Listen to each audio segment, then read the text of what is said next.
mbas bi ni ma ko dundee comme ni ko ñëpp dundee rek tiis naqar ñi ci ñàkk seen liggéey ñi ci ñàkk seen bakkan. ñaari cas yu ma ci amoon kenn ki faj nañ ko ba mu wër dalal jàmm la nekkoon ñu faj ko ba mu wër kenn ki nangul woon dem hôpital te jëlu woon vaccin moom yàlla def lu gën dafa mucc a wàññeeku.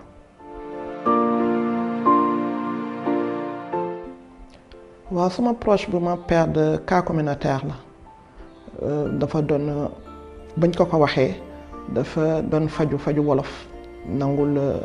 dem hôpital fin bi bu mu sonnee la dem hôpital yàlla jëlee ko fa.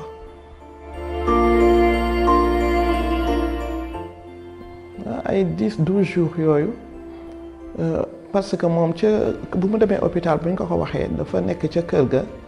ne garabu wolof bi lay cël léegi nangu ko woon sax jaxase garabu tubaab bi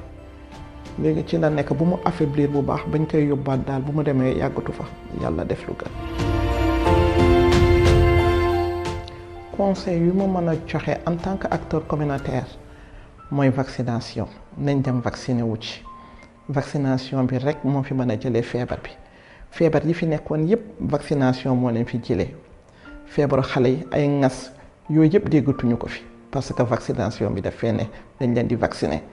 moo ko fi jëlee ak ñuy respecter mesures barrières yi ndaje yi mbooloo yi nañ ko éviter